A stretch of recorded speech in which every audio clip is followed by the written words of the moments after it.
Bismillahirrahmanirrahim. Elhamdülillahi Rabbil alemin. Vessalatu vesselamu ala Rasulina Muhammedin ve ala alihi ve ashabihi ecmaîn. Bir musulman doganymyz gaş ütmek bolýarmy diýip sorapdyr. Musulman doganlar owodor görünjek bolup moda diýip men gaşymy halamok diýip şoňa meňzeş maksatlar bilen gaş ütmek zenan bolsun, erkek bolsun haramdyr.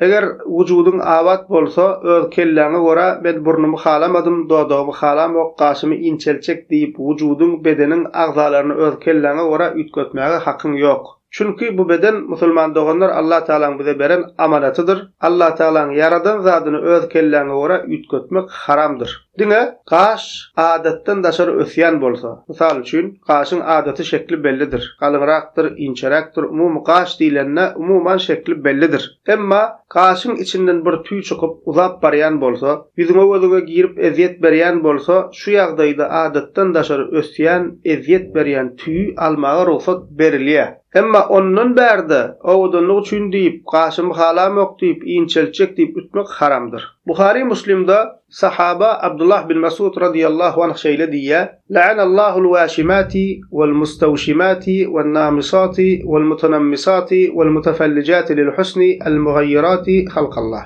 İnsanlaryň bedenine iňe bilen surat çekene, ýani nakolka eden we özüne nakolka etdiren zenanlara, gaş üten we gaşyny ütdiren zenanlara, we owadan görünmek üçin ýolguç bilen dişini ýonýan zenanlara. Şo döwürde şu zatlar edilýän eken. Dişini ýonýan ekenler arasyny açyp goýup owadan etjek bol. Allah Taala'nın yaradan şeklini ütkeden zenanlara Allah Taala'nın lagnaty bolsun diýär İbn Mesud radiyallahu anh. Bir zenan gelip İbn Mesud'a sen şu işleri eden kişilere lagnat aýdynyny eşitdim diýip bu meseleni sorap gelýär. Şonda İbn Mesud radiyallahu anh diýär: Peygamberimiz sallallahu aleyhi ve sellemin lagnat edenlerine men näme üçin lagnat etmeyin diye. Demek asıl şul işi edenlere lagnat aýdany kim eken? Peygamberimiz sallallahu aleyhi ve sellem. Ve İbn Mesud radiyallahu anh hem Peygamberimizden eşidenlik üçin näme şey diýip aýdypdyr.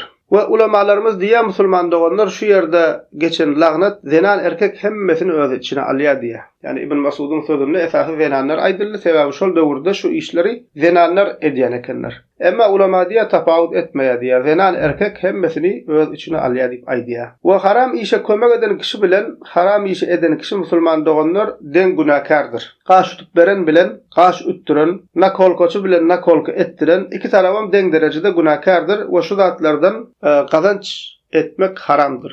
Salonlarda da şu hyzmaty berip, gaş tutup berip, ýa bolmasa dodok çyşyryp berip, ýa bolmasa nakolka edip berýänler, şul işler, şul kazanç haram kazançdyr. Şundan hem äga bolmaly. Ve musulman doganlar şu ýalňyş işler köplenç owadan görünjek bolup zenanlar edýärler. Allah Taala Kur'an-ı Kerimde Tin surasının 4-nji aýatynda diýär: "Laqad halaqnal insana fi ahsani taqwim." İnsany iň owadan gözel şekilde yaratdyk diýär Allah Taala. Yani insanyň asl yaradylışy, tebigaty asly owadan. Owadanlyk musulman doganlar şol tebigalykda. We buňa goşmaça zenanlara boýok, makyaj etmäge de ursat berilipdir. Emma şerti var. Näme haramlara görünmezlik şerti bilen, kapır we ahlaksyz zenanlara meňzemezlik şerti bilen, saglyga ziýan bermezlik şerti bilen boýok makyaj ullanmaga zenanlara ruhsat berilýär.